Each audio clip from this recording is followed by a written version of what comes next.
Assalamualaikum warahmatullahi wabarakatuh. Berjumpa lagi dengan Yantos RW Backpacker Channel, media informasi, edukasi, dan hiburan. Jadi dapatkan informasi yang baik, edukasi yang bermanfaat, dan hiburan yang membahagiakan hanya di Yantos RW Backpacker Channel. Kali ini kita masuk kepada media edukasi, yaitu pembelajaran Pancasila praktis dan mudah. Dan pembelajaran ini, Pancasila ini ada serinya ya, seri 1 sampai dengan 10 atau lebih. Bisa nanti kalau seandainya tidak tuntas. Jadi ikuti terus pembelajaran Pancasila di channel ini, karena pembelajarannya secara praktis dan mudah.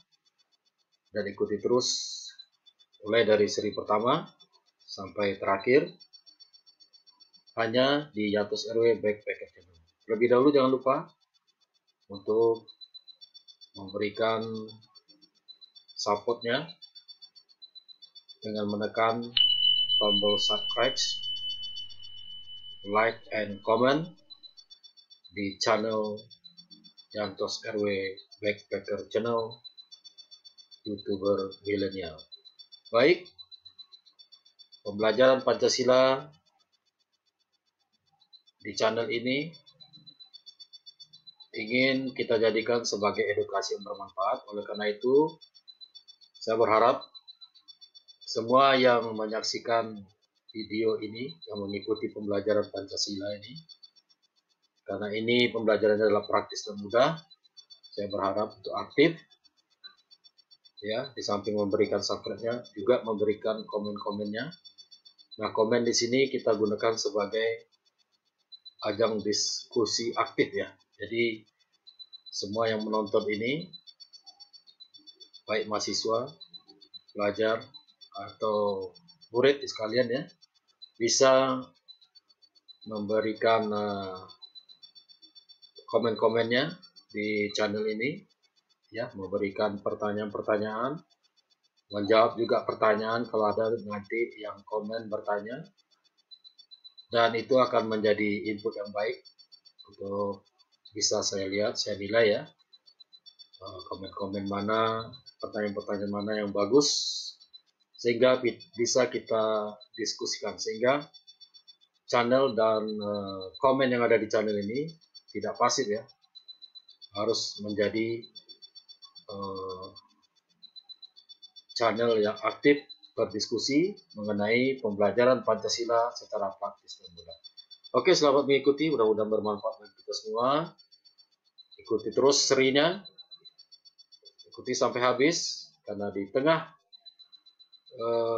penyampaian materi ini ada nanti ya berapa hal yang mungkin bisa kita lakukan secara lebih interaktif agar Anda lebih memahami materi-materi ini. Ikuti terus pembelajaran Pancasila praktis dan mudah. Ikuti seri-serinya, jangan ketinggalan. Sekali lagi jangan lupa beri supportnya yang banyak, subscribe-nya. Jadikan Yantos RW Backpacker Channel sebagai media informasi yang baik, edukasi bermanfaat, dan hiburan yang menyenangkan. Selamat mengikuti, semoga bermanfaat bagi kita semua.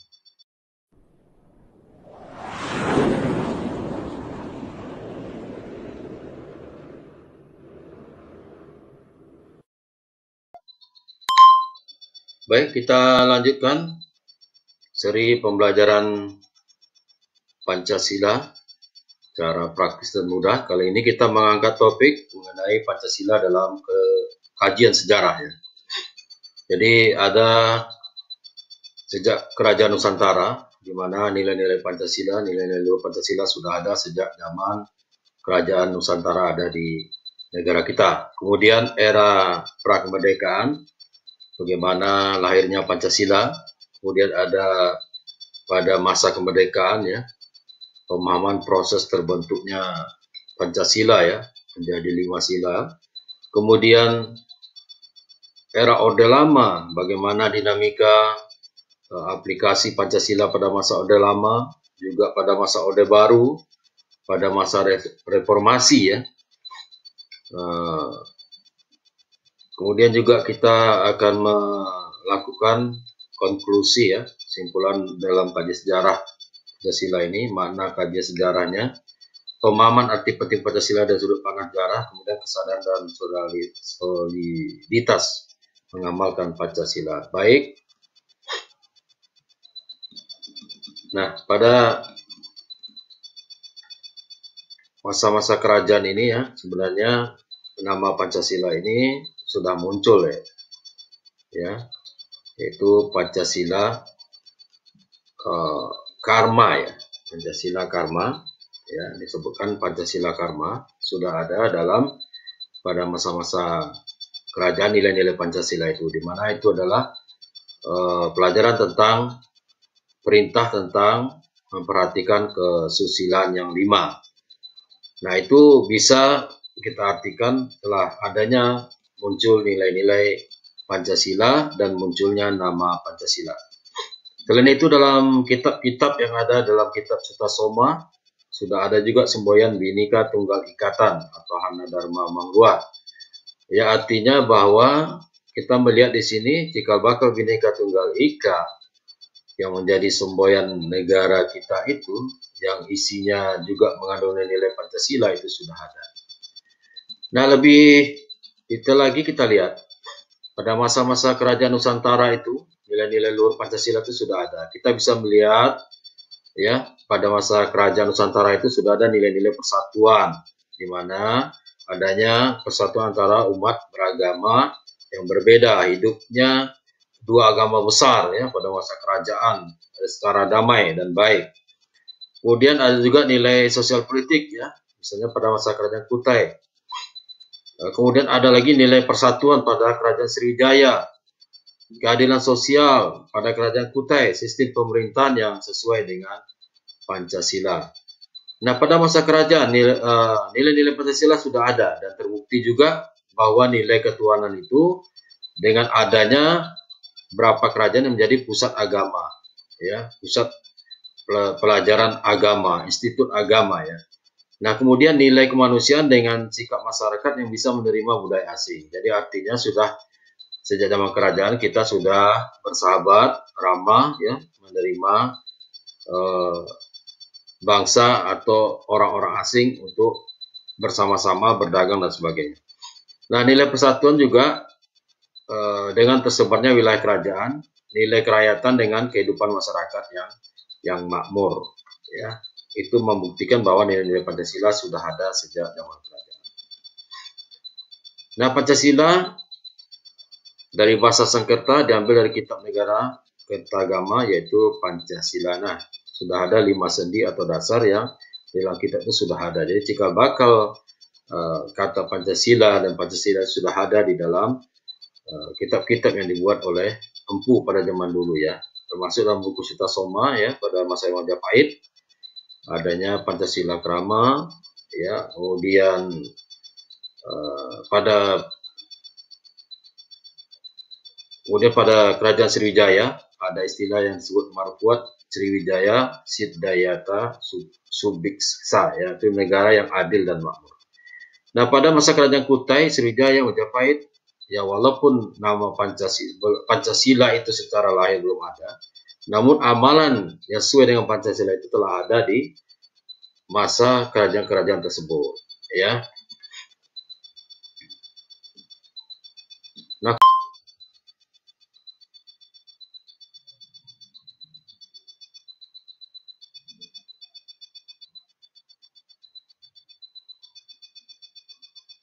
ya, khusus kita lihat pada masa kerajaan Sriwijaya pada abad 18 ya di Sumatera ya. Nah, itu sudah kita lihat adanya Anfatak Purah, yaitu mempersatukan para pedagang dengan pegawai kerajaan agar mempermudah pemasaran perdagangan ya. Jadi nilai-nilai persatuan sudah ada. Kemudian juga nilai-nilai ketuhanan kita bisa melihat pada masa kerajaan Sriwijaya banyak bangunan dan patung-patung suci ya sudah ada ya, yang menjalankan nilai-nilai agama. Kemudian persatuan nilai kemanusiaan, di mana pemerintah atas dasar musyawarah dan keadilan sosial sebagai azas yang menjiwai bangsa Indonesia. Jadi pada masa kerajaan Sriwijaya ini sudah kita lihat nilai-nilai Pancasila itu dijalankan. Kemudian adanya umat agama Buddha dan Hindu yang berdampingan, ya, telah terjadi toleransi, ya. Kemudian terjalinnya hubungan Sriwijaya dan India, ya. Kemudian adanya pengiriman, ya, pertukaran pemuda, ya. Nah, di sini dilihat bahwa nilai Pancasila ini sudah dijalankan pada masa pemerintahan Sriwijaya, baik itu nilai ketuhanan, ya, nilai-nilai kemanusiaan, persatuan, keadilan, ya. Nah, begitu juga pada masa kerajaan Majapahit, ya, di mana ada hubungan yang baik antara Raja Hayam Wuruk dengan kerajaan di Tiongkok, ya. Kemudian ada lagi konsep negara kepulauan yang mempersatukan, ya. Ini juga mengandung nilai-nilai Pancasila. Negara yang berdaulat, pusat pelayanan dan perdagangan, sehingga rakyat menjadi makmur. Nah, apa yang dijalankan di masa kerajaan ini ternyata sudah mencerminkan nilai-nilai luhur dari Pancasila. Nah, selanjutnya khusus pada masa kerajaan Majapahit, ya, setelah kita sampai juga tadi, adanya buku, ya, atau kitab Negara Kertagama, di dalamnya ada istilah Pancasila. Putan Tular juga pernah menulis Sutasoma, ya, sebagai nilai-nilai persatuan Bhinneka Tunggal Ika. Pada kerajaan Majapahit juga adanya dua agama besar yang hidup berdampingan, ya. Artinya toleransi itu sudah ada dan nilai-nilai religius ketuhanan itu sudah ada. Kemudian Bhinneka Tunggal Ika, ya, sebagai semboyan bangsa kita, persatuan, ya. Nah, kemudian pada masa kerajaan lain juga, ya, nilai-nilai ketuhanan, nilai kemanusiaan pada masa kerajaan Airlangga itu juga sudah ada, ya. Artinya sudah berjalan dengan sesuai mengandung unsur-unsur daripada nilai-nilai Pancasila. Nah, pada kerajaan Kutai juga kita lihat nilai persatuan dan kesatuan antar umat beragama itu sudah ada. Nilai sosial, nilai politik, nilai ketuhanan, nilai kemanusiaan, ya. Adanya Bhinneka Tunggal Ika, persatukan wilayah Nusantara.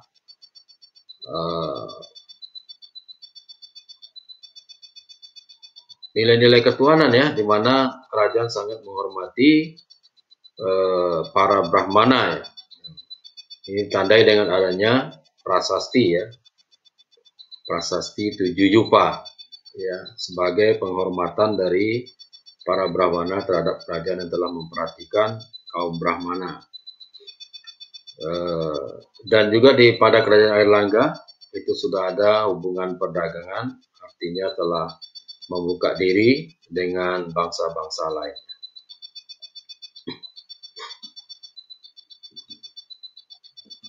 Nah, jadi berdirinya negara kebangsaan Indonesia ini tidak dapat dipisahkan dari kerajaan-kerajaan, ya.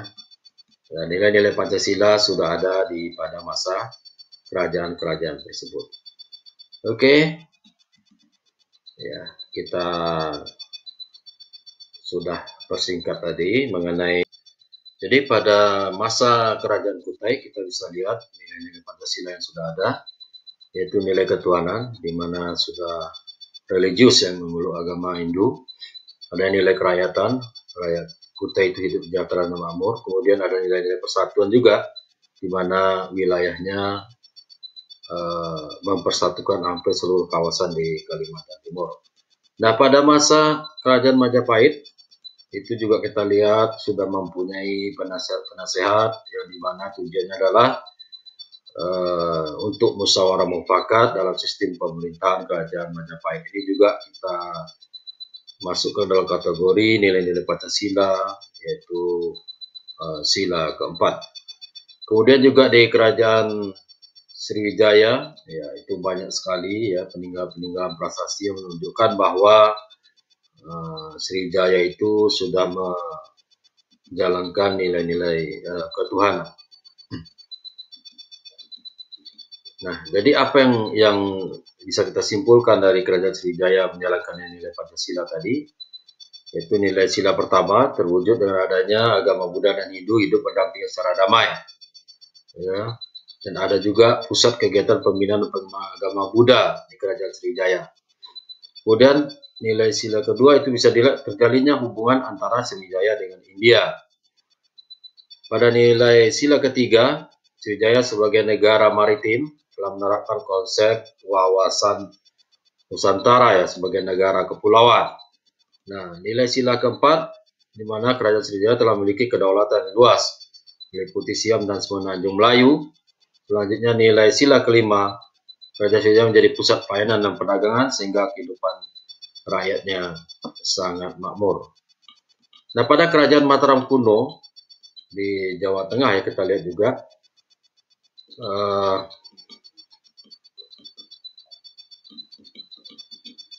kita lihat pada masa Mataram kuno ini memiliki raja yang arif dan bijaksana, adanya ikatan baik antara raja dengan para Brahmana ya.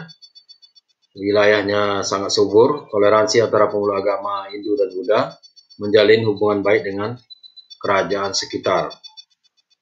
Nah, nilai-nilai Pancasila juga kita simpulkan yaitu adanya toleransi, hidup berdampingan, agama Hindu Buddha, kemudian nilai kemanusiaan menghargai orang lain atau agama lain, ingin mempersatukan Mataram dan sekitarnya untuk nilai persatuan dan nilai kerakyatan, kehidupan rakyat yang sejahtera.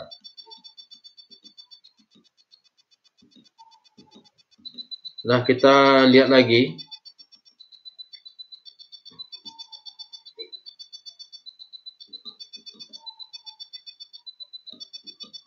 Nah, nilai Pancasila ya juga terdapat pada kerajaan Singasari ya. Yaitu nilai ketuhanan, adanya agama yang dianut ya. Kemudian nilai kemanusiaan terbuka dengan kebudayaan asing yang masuk atau negara lain. Kemudian ingin mempersatukan Nusantara sebagai nilai persatuan, rakyat hidup makmur, tidak membeda-bedakan kedudukan, sebagai nilai keadilan. Nah, kita simpulkan tadi ya untuk kerajaan Majapahit berdampingannya agama Hindu dan Buddha. Kemudian terwujud hubungan baik dengan kerajaan-kerajaan lain, termasuk kerajaan luar negeri ya. Kemudian adanya keinginan untuk mempersatukan Nusantara, adanya penasihat kerajaan untuk musyawarah mufakat, kemudian adanya kesejahteraan dan kemakmuran rakyat. Nah, pada masa prakemerdekaan kita lihat adanya proses perumusan ya, Pancasila sebagai penyelesaian konflik sosial, kompromi politik, dan filsafat sosial. Sidang BPUPKI 29 Mei sampai 1 Juni dan BPUPKI 2 ya, tanggal 10-17 Juli menghasilkan rumusan Pancasila. Ya dikemukakan oleh Muhammad Yamin, yaitu pri kebangsaan, pri kemanusiaan, pri ketuhanan, pri kerakyatan, dan kesejahteraan rakyat. Rumusan oleh Mr. Cuomo juga, yaitu persatuan, kekeluargaan, keseimbangan lahir batin, musyawarah, dan keadilan rakyat. Sedangkan ya rumusan Pancasila dari Presiden Soekarno ya, ada nasionalisme atau kebangsaan, internasionalisme, pri kemanusiaan, mufakat atau demokrasi, kesejahteraan sosial, ketuhanan yang berkebudayaan. Kemudian dari Piagam Jakarta, ketuhanan dengan kewajiban menjalankan syariat Islam bagi pemeluk-pemeluknya, kemanusiaan yang adil dan beradab, persatuan Indonesia, kerakyatan dipimpin oleh hikmat bijaksana dalam persyaratan perwakilan, dan keadilan sosial bagi seluruh rakyat Indonesia. Nah, jadi Pancasila pada masa prakemerdekaan, ya, sebelumnya yang rumusan Pancasila ini sangat amat menarik ya, muncul satu pertanyaan. Kenapa terjadi penempatan yang berbeda-beda ya, usulan-usulan dari Mr. Muhammad Yamin, Mr. Supomo, dari Presiden Soekarno ya. Kita lihat ada yang menempatkan persatuan di nomor 1 ya, ada yang ketuhanan di nomor 3. Nah, ini menarik ya untuk kita diskusikan ya, kenapa terjadi perbedaan-perbedaan usulan-usulan ini. Ini perlu dianalisis ya bersama. Nah, pada masa prakemerdekaan yaitu sidang PPKI 18 Agustus 45 akhirnya menyetujui menghasilkan dasar negara Pancasila ya, sila-silanya ya, 5 silanya sesuai dengan yang kita aplikasikan sekarang, yaitu sila pertama ketuhanan yang Maha Esa, sila kedua kemanusiaan adil beradab, sila ketiga persatuan Indonesia, 4 kerakyatan yang dipimpin oleh hikmat bijaksana dan musyawarah atau perwakilan, dan yang kelima adalah keadilan sosial bagi seluruh rakyat Indonesia. Nah, sementara kondisi bangsa kita pada masa prakemerdekaan ini, ya, walaupun kita sudah memiliki dasar negara Pancasila, tapi terjadi dinamika yang luar biasa ya. Ada kabinet kita yang awalnya presidensial menjadi parlementer, ya, konflik dan perpecahan kabinet, pengambilan alih kekuasaan dan semacam-macamnya ya. Itu yang terjadi pada masa pasca kemerdekaan.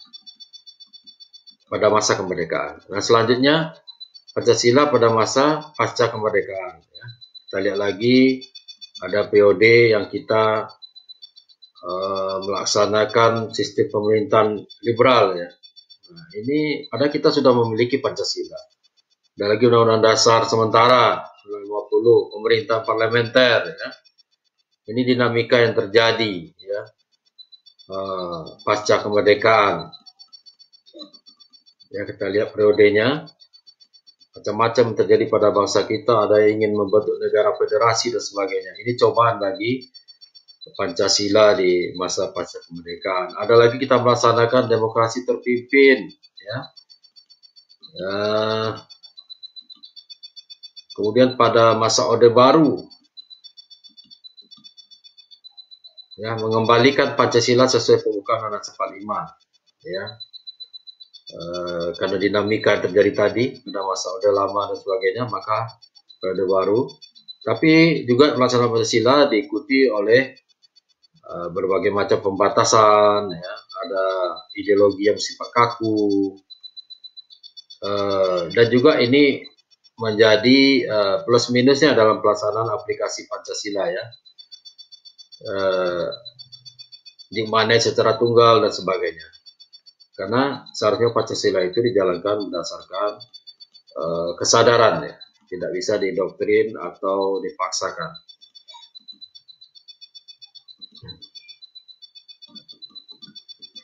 Nah, pada masa reformasi ya, kita lihat ada terjadi beberapa dinamika ya untuk pesanan Pancasila ya.